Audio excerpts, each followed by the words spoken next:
Bueno, vamos con el último Profetuber del nazismo y prometo que este va a ser, esperemos unos 10 minutitos por ahí, este va a ser de los más chiquititos, ¿vale?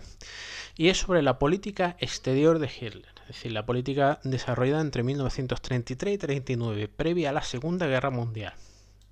Lo primero que tenemos que ver es que uno de los pilares del partido de Hitler y todo el movimiento nazi es su oposición frontal al Tratado de Versalles. Recordar que el Tratado de Versalles consta de muchas partes, pero rectificaciones territoriales y pagos de reparaciones de guerra a los países vencedores y limitaciones en cuanto a armamento y al ejército, ¿vale? Entonces, primero es acordado de la teoría que se desarrolla en los círculos de exmilitares y en los círculos ultranacionalistas de la puñalada en la espalda, es decir, que son los políticos de la nueva República de Weimar, una vez que el Kaiser dice hasta luego y se pilla y se larga, son los políticos los que han traicionado a Alemania porque la guerra se estaba ganando y mirar cómo se les llama, los criminales de noviembre, pues el armisticio que se firma en noviembre de 1918, y entonces la revisión punto por punto del Tratado de Versalles va a ser la obsesión de esos círculos,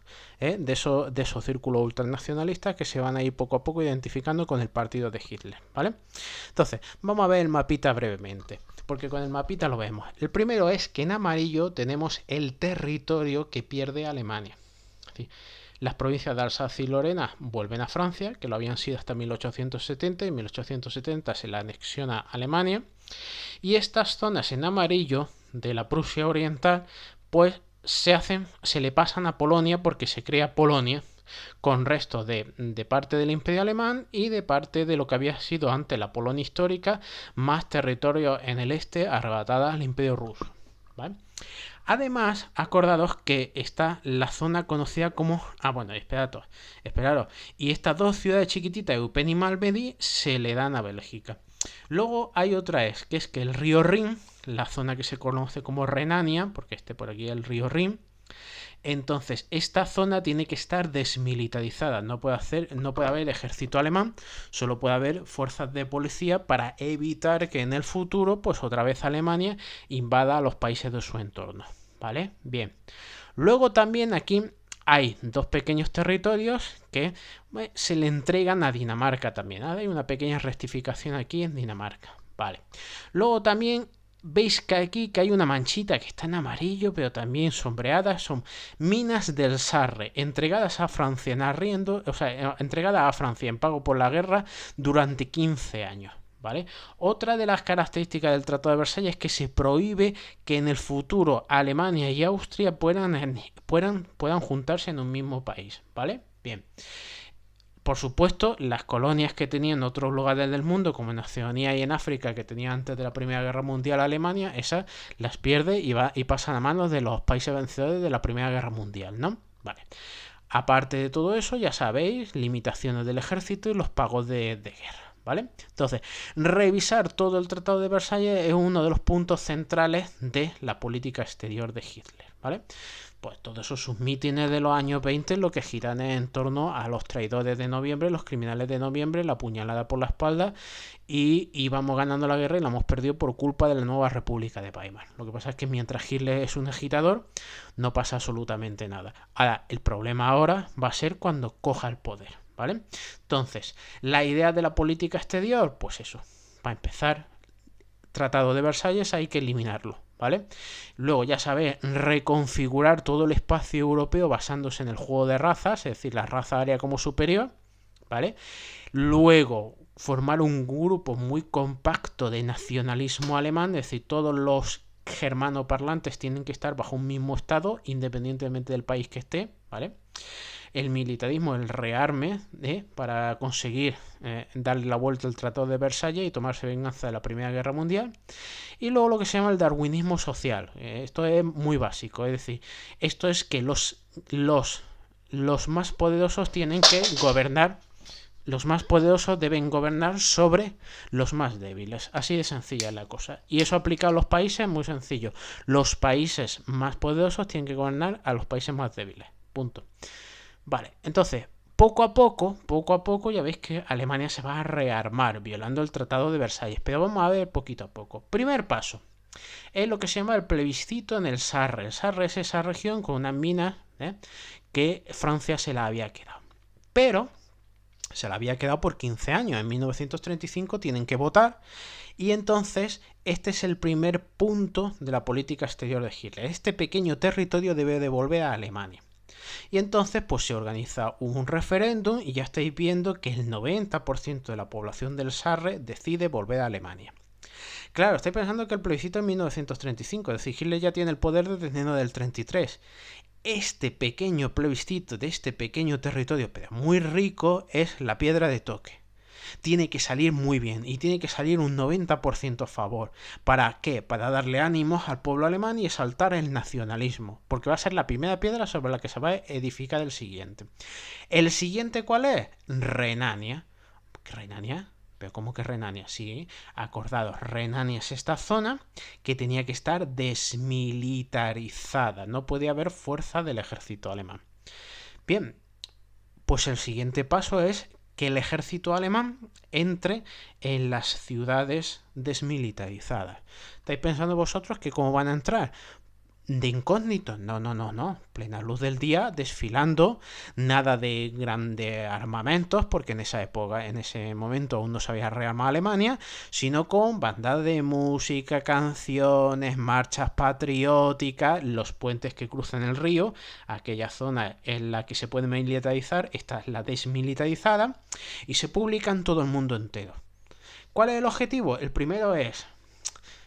Al final los aliados van a decir, pero bueno, si unos cuantos soldados alemanes ahí puestos, sin armamento pesado, esto es un gesto de consumo interno patriótico de Hitler y ya está. No os preocupéis, chavales, que esto no va a pasar, no va a ir de más. Esto es consumo interno patriótico de Hitler. No, esto es una violación del Tratado de Versalles. Vale.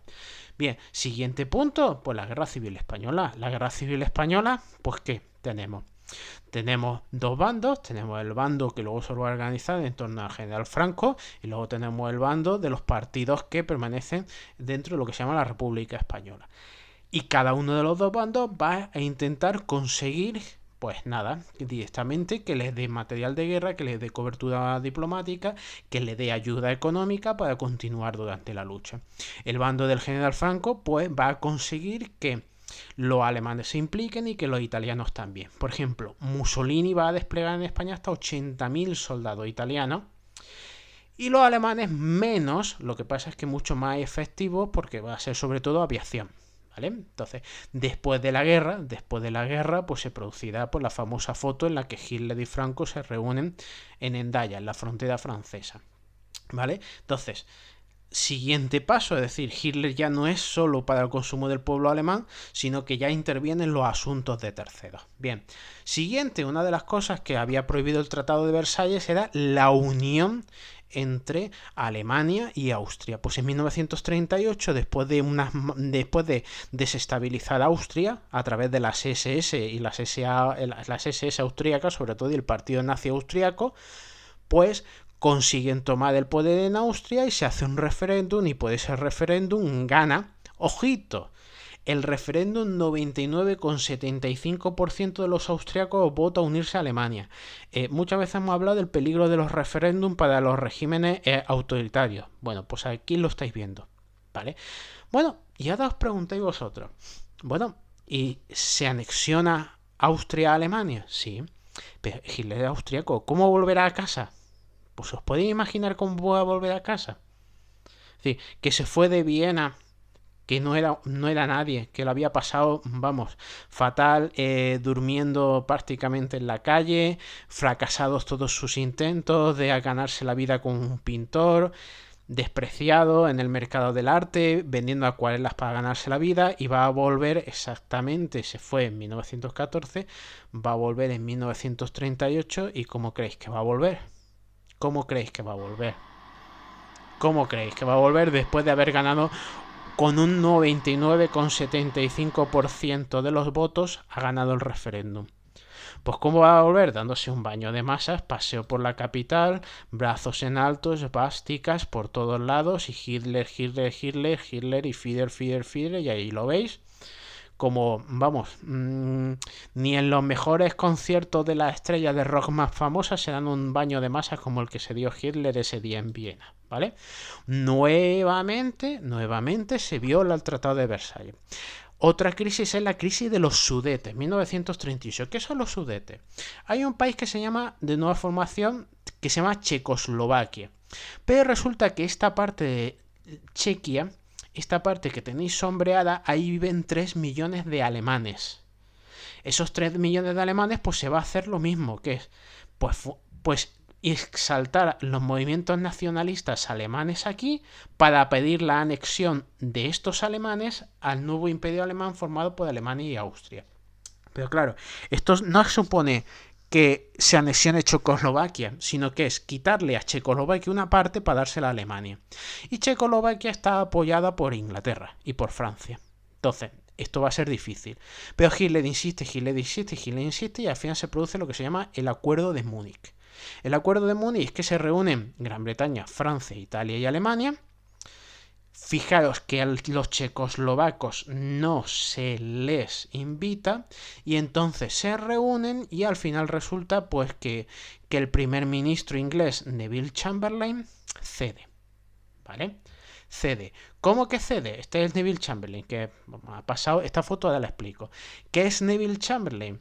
Pues Neville Chamberlain piensa que Hitler sobre todo es un nacionalista alemán, que quiere revisar el Tratado de Versalles, pero que bueno, tampoco es una amenaza inminente y que en el peor de los casos lo que hay que hacer es comprar tiempo para que Inglaterra se prepare para un conflicto mundial, ¿vale? Bueno, pues entonces también pasa una cosita, que es que Neville Chamberlain pues, va a pasar a la historia como un primer ministro nefasto por esta gestión en concreto. Esta gestión en concreto es que él llega a Gran Bretaña agitando esa hojita. Y he conseguido salvar el mundo de la guerra, porque Hitler me ha asegurado que con esto, con los Sudetes, acaban las reivindicaciones de Alemania. Y me lo ha firmado aquí. Y todo el mundo... aquello se va a conocer como el pedazo de papel. Es decir, papel mojado. Es decir, la firma de Hitler ahí no va a servir absolutamente para nada porque una vez que se coma los Sudetes porque le han dejado, lo siguiente es... ¿Y por qué no me como ya Checoslovaquia? ¿El resto? Directamente lo que organiza es invadir Checoslovaquia. ¿Y qué hacen? Pues invadir Checoslovaquia. Aquí son entrando en Praga. Pues entrando en Praga por los nazis locales, ¿eh? Porque aquí ya sabéis que al final, si uno va ganando, al final intenta todo el mundo ponerse a bien con él, pues invadir Checoslovaquia. Así que ya tenemos el plebiscito del Sarre, la remilitarización de Renania, tenemos la anexión de Austria y luego tenemos los Sudetes y además de los Sudetes luego la invasión de Checoslovaquia. Y estoy diciendo que es un golazo tras otro el que le ha metido Hitler a las potencias mientras está violando sistemáticamente el Tratado de Versalles. Exacto. Y ahora, en agosto de 1939, va a pasar lo que nadie cree que pueda pasar, que es que Hitler y Stalin, el nazismo y el comunismo, pueden llegar a un acuerdo. Y efectivamente van a llegar a un acuerdo. ¿Por qué van a llegar a un acuerdo? Primero porque Hitler necesita tener el este tranquilo para ir hacia el oeste y acabar con Francia. Punto. Él no quiere una guerra en dos frentes. ¿Vale? Bien. Pero ahora la cuestión es ¿y qué saca Stalin de esto? Pues Stalin, pues resulta que en los años anteriores había purgado todo su ejército, había asesinado a la mayoría de los oficiales, había desarticulado el ejército estaba hecho pedazos. Y bueno, y también Stalin no confía ni en Francia ni en Gran Bretaña, con lo cual, pues bueno, pues piensa que esa relación, pues primero es por conveniencia y luego vamos a ver qué tal. Pues vamos a ver qué tal, ahí lo tenéis. Aquí mirad que cómo sonríe el comunista Stalin mientras su ministro de Exteriores firma el acuerdo secreto, ¿no? El acuerdo publicitado, porque se publicó en toda la prensa mundial, con los nazis. Ahí tenéis al ministro de Exteriores nazi y qué sonriente está Stalin ahí. ¿Bien? Vale. La cuestión es, ¿y qué han acordado? Pues han acordado una cosita, Ahí lo veis en la caricatura y sobre todo me pregunto cuánto va a durar esta luna de miel, ahí, Stalin como la novia, bien, y Hitler como el novio, bien. Bueno, ¿qué han acordado? Invadir Polonia. porque el primer paso de Hitler es, 1, invadir Polonia y 2, revolverse contra Francia y Gran Bretaña. Y lo que han acordado comunistas y nazis es repartirse Polonia en 2 partes.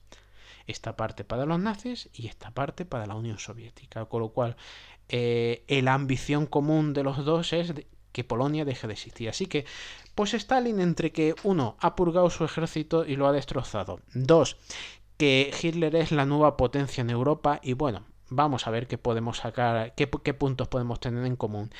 Y tercero, que Hitler y Stalin se pueden arreglar y dividirse el este de Europa, pues los 2 dictadores llegan a ese acuerdo y los 2 dictadores van a pensar que es una alianza que les puede repartir muy buenos beneficios en el futuro. Hasta que Hitler rompa esa alianza en junio de 1941 e invada la Unión Soviética.